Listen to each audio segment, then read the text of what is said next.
So I'm going to tell you a story.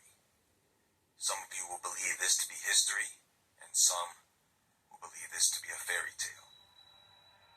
How many of you would agree that we currently live in a world filled with immorality? I mean, just overflowing with it.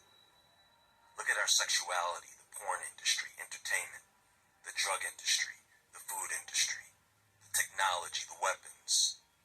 There are many reasons why some people don't believe in a God. But you see, the main reason is they think they don't need to. Did you know that before man could predict the weather, he prayed for it? He didn't know how it worked. He just knew, for example, that if it rained when he needed it to, it was a blessing. But now that man has the knowledge, now that man has a better understanding of how the weather works, he doesn't need God, right? It's all natural. Is it?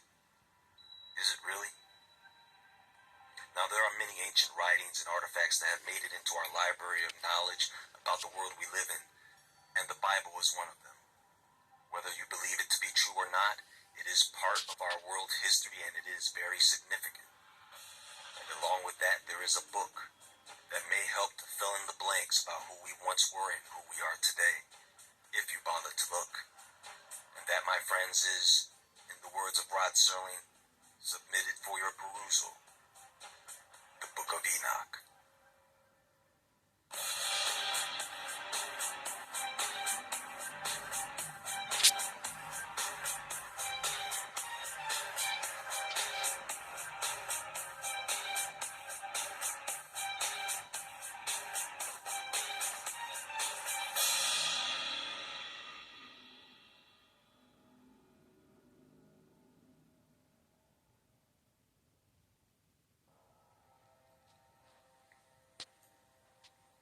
How many of you have seen a magician or illusionist and have been in awe at the sight of their illusion? You see, you know it's an illusion. You know it's a trick. But because you do not know how it works, to you it's magic. Oh, there must be some explanation. Yes, there is an explanation. But once it is explained, it is no longer magic. It is science. Isn't that interesting? So here's the story. Enoch. And if you don't know who Enoch was, he was the son of Jared from the 7th generation of Adam. Enoch, or Enoch in Hebrew, was the father of Methuselah and the great-grandfather of Noah. He was 65 at the time of Methuselah's birth, and he walked with God for 300 years before God took him. Now, Enoch wrote this book sometime after the birth of his grandson Lamech and before the birth of his great-grandson Noah. And it was written for two reasons. One, to save his family from the great flood, and two, because the Watchers instructed him to. The Watchers. You see, no one knows how many angels there are, but there are many, and they all had jobs. Managers of the universe. And as the population of human beings began to increase significantly, several of these angelic beings began to take notice of something. The men of the earth had daughters, beautiful women, and these angels desired them. They desired children. They communicated to each other plans to take human wives for themselves. And so according to Enoch, it was Semyaza, leader of these angels, that said, "Listen, I know that you all do not want to do this because of the consequences you will have to face, but I am going to take the responsibility for your actions." And this total of 200 angels swore an oath. They all agreed to a bond with each other that it could not break. And so they proceeded to take wives, one each. And they did things with these women, sexual things, without discrimination. I guess their motto was anything goes. And during all this, these angels taught them charms and spells and the cutting of roots and trees. In other words, they taught them how to perform rituals and get high. And of course, these women got pregnant and bore large giants. And their height was 3,000 cubits. Now, 1 cubit is typically the length of the forearm from the tip of the middle finger to the bottom of the elbow, which is around 1.5 feet. as taller than the tallest building in Dubai. See, these angels that descended to earth wanted to control man. They wanted their own kingdoms, which they had and still have today. They wanted to have their own lineage. Understand that their sons, the Nephilim, these things have to eat. And man and all his hard work and efforts could not sustain them. So the giants turned on man in order to devour them.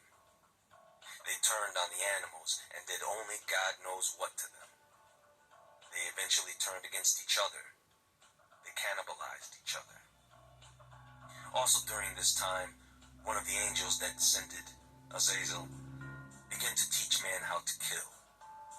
He taught them metalworking, how to make weapons such as swords and daggers. He taught them how to make shields and protective armor. He then taught man how to make jewelry and other ornaments. Folks, do you know what certain metals do to the human body when you wear them, such as copper and gold? Why, it increases the electrical conductivity of the body, making you... Sales reps, are you wasting time searching for leads? Cognizant emails and phone numbers for your most... electrical conductivity of the body, making you a better receiver. This unappointed watcher taught them the art of beautification and how to apply makeup. And this was the beginning of the total corruption of man. Some of the other angels taught men how to cast spells. They taught them astrology and the path of the moon. Think about it. Who do you think taught men how to communicate with spirits using rituals? You think men just came up with these rituals on their own, expecting them to work? So at this point, we have a world that is filled with corruption and bloodshed. So much so that some of the angels that remained in heaven knew that God was aware of this, and so they asked him what they should do about it. So God sent an angel to save the son of Lamech and to reveal to Noah the coming of the end.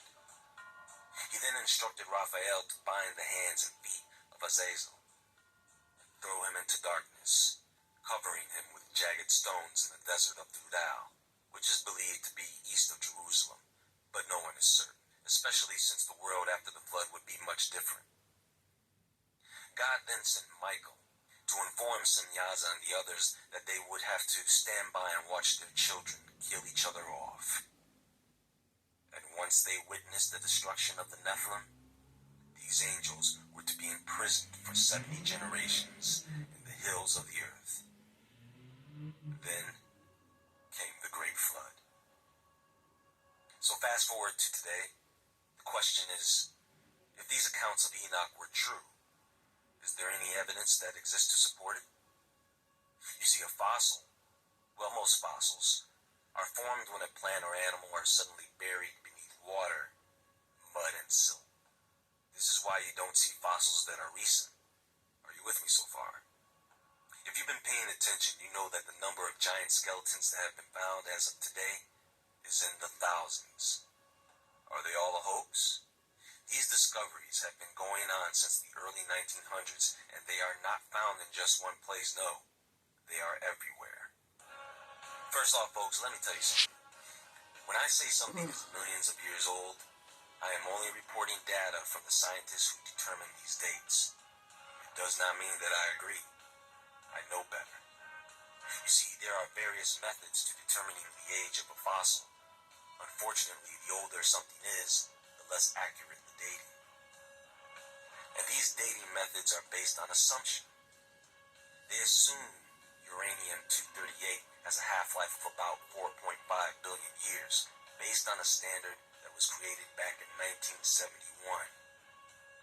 Assuming that the uranium-238 to uranium-235 ratio has been constant since the forming of the Earth. The truth is, it varies from rock to rock. How about explaining to me why they find carbon-14 in coal, diamond, and dinosaur bones, when carbon-14 has a half-life of 5,730 years? By the way, they don't just find giant skeletons. They find giant weapons, spearheads, axes, swords, footwear, giant steps. Look at all the megalithic structures around the world, folks. Someone had to lift these things. Look at the giant stone balls they found in Costa Rica, Bosnia, New Zealand, North Dakota. I am inclined to believe that these were actually used as weapons, hurled through the air by giants using a very large catapult, or even a handheld slingshot or handheld catapult like the ones you see in this art piece. Some geologists actually want you to believe that some of these spheres are concretions formed naturally over millions of years. Come on, man. You know, I try to give geologists and other scientists a chance, but they always come up with this garbage. Now, if the Nephilim died off in the flood, it does not mean that their spirits, which were half angel, just vanished. What if the spirits of the Nephilim were released into the world to become what we know as evil spirits or demons? We see the rise of giants after the flood. What lineage were they from?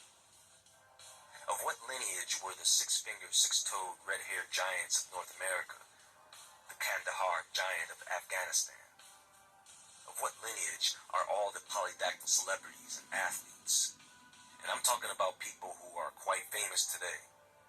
The book of Enoch tells us that the fallen angels were imprisoned in the hills of the earth. Could it be that these imprisoned watchers have something to do with the increase of earthquakes, volcanism, and the sinkholes around the world? Only time will reveal the truth, and I believe that time is upon us. And even if you don't believe in the Bible or Book of Enoch, in this day and age of corruption, it may be a good idea to read through some of these texts just for the sake of morality.